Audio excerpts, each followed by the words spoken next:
Thank you. Thanks to Stop the War for inviting me. I visited Libya twice over the past 6 months of the crisis. The first time I was on a peace mission, and the second time I was a correspondent for Press TV, and I also did some reporting for Russia Today. I left just after the so-called fall of Tripoli, and I was there during that horrendous week of the fighting in Tripoli. Dan, I think, really well contextualized how the war in Libya is a war on Africa, but I'd just like to add something. Dan mentioned how NATO have been targeting the over 100,000 soldiers in Libya, but there were also thousands of ordinary men and women. There were a lot of women who volunteered since the beginning of the crisis to defend their country, and they were armed by the government. And during that week in Tripoli when the fighting began, I witnessed how ordinary men and women took up the weapons that they had been trained to use during that 6 months to defend their country. So I'm going to, as a journalist, I'm going to talk a little bit about the role of the media, and this has been an incredible media war. Dan alluded strongly to the criminalization of the Libyan government and Gaddafi. So the media said that thousands of people were about to be killed in Benghazi, but they never showed us any evidence. They said that 6,000 people had been killed by the government. Human rights organizations have confirmed that approximately 250 have died from both sides. They said that the Libyan government was attacking its own people from the air, and Russian intelligence satellites have since shown us that this was impossible. They said that the government was hiring mercenaries from elsewhere in Africa. They never showed us the evidence. Instead, we saw the videos of black Libyans and other black Africans being lynched in public squares by NATO's ground troops, the rebels, with scores of people filming on their mobile phones and Western special forces looking on. They said that Gaddafi was hated by his people, but they never showed us the 1.7 million people in a country of 6 million in Green Square on July the 1st, or the masses in Tarhuna, in Sabha, in Beni Walid, in Sirte, and across the country who demonstrated to pledge their allegiance to their leader and to the Jamahiriya. They never showed us the masses, as I said, of ordinary men and women who had accepted the government's offer of weapons to defend their families, neighborhoods, and country from people who wished to condemn them to enslavement, to imperialism. They said they were targeting Gaddafi's military forces. They ignored the 33 children, 32 women, and 20 men who I saw buried in the small and traditional port town of Majer in Zlitan in early August. They said on August 20th or the 21st that Tripoli fell without resistance. But they didn't tell us that in 12 hours alone, 1,300 people were massacred in that city and 900 were injured. They said that Tripoli fell without resistance and that Saif al-Islam had been arrested and captured and that Gaddafi's compound Bab al-Ziza was taken by the rebels. But despite that, Saif al-Islam himself showed up in the hotel where I was trapped and took a group of journalists outside to see with their very own eyes. They didn't show us the thousands of people filling Bab al-Ziza and the streets of Tripoli waving the green flag on the night of August the 22nd. They said that Tripoli fell without resistance. But they didn't show us that in the 24 hours after those journalists from all the West major networks had seen that site, that Bab al-Ziza alone was pounded 63 times with NATO bombs. They didn't show us how all the gatherings of the people to defend their capital from those who wished to send them back to the times of colonial puppet King Idris were attacked with missiles and Apache gunships.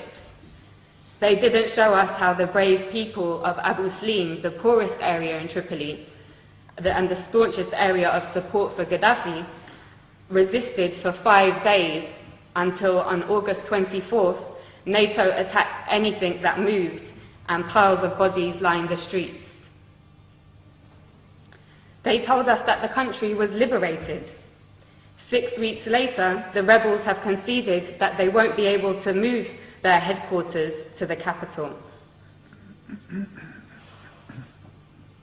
And that the rebels have confirmed, I think it was today, that they won't be able to take Bani Walid, and Sirte also remains strong. So, Gaddafi, mass murderer, hated by his people so much that they would beg NATO to bomb their own country, hated so much that the capital city fell without resistance. Or NATO, mass murderer, killing the Libyan masses because they would die for their leader, just like in Tripoli. I know which one we have mountains of evidence for. In fact, there is so much evidence that even the Conservative Party's own mouthpiece, The Telegraph, has been unable to hide from it. Amongst their numerous reports showing that the rebels lack the popular support that Gaddafi enjoys, one article published this week reported what I heard throughout my stay in Tripoli. A resident of Sirte, Susan Farjan, said, "We lived in democracy under Muammar Gaddafi. He was not a dictator. I lived in freedom. Libyan women had full human rights. It isn't that we need Muammar Gaddafi again, but we want to live just as we did before." In the same article, 80-year-old Mabruka says, "Life was good under Gaddafi. We were never afraid." Again, in the same article, another elderly lady says, "They are killing our children. Why are they doing this? For what? Life was good before." And yet another says, "Everyone loves Gaddafi, and we love him because we love Libya. Now the rebels have taken over, we might have to accept that, but Muammar will always be in our hearts."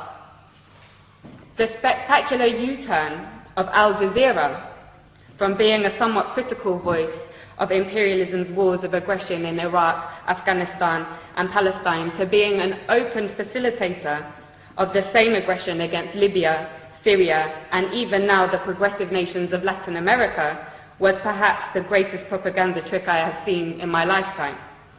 Co-opting the support of their faithful Arab viewers in the West, whose voices garnered particular prominence during the fashionable so-called Arab Spring, was an important move in order to get all progressive circles in the West to join in the essential criminalization of Gaddafi, when those very circles should have, in contrast, been elevating the status of the not-so-fashionable Libyan Jamahiriya and learning from it.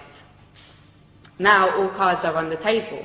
Al Jazeera's Director General Wada Kanfar has resigned following the release of WikiLeaks cables, which revealed he has been taking orders from none other than the CIA.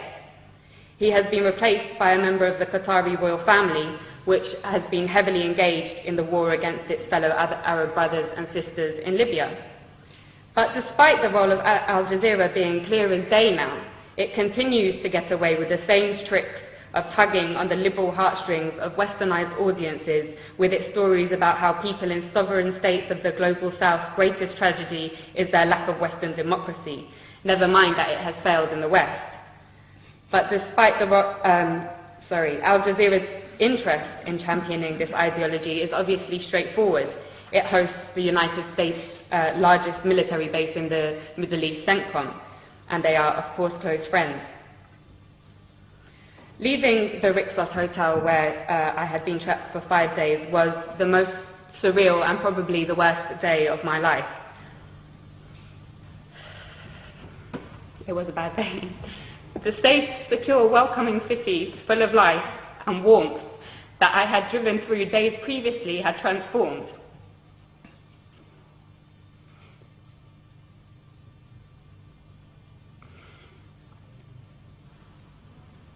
It lay in ruins, and you could not look in any direction without seeing guns or heavy weaponry. Many people had gone into hiding, been killed, and thousands of others had fled. And the people that I knew who remained, who had been the very people who had helped me to learn about the glorious recent history of Gaddafi's Libya, were inevitably traumatized and in a complete state of shock.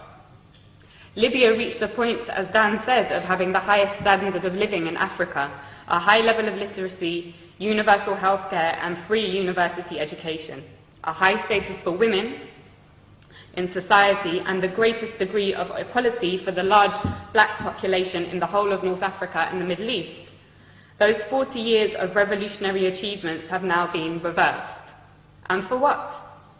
A year ago, after crippling wars in Iraq and Afghanistan, and with the growing economic crisis of the imperialist nations, it seemed a remote possibility that the West would have the capacity to embark on another costly and embarrassing war.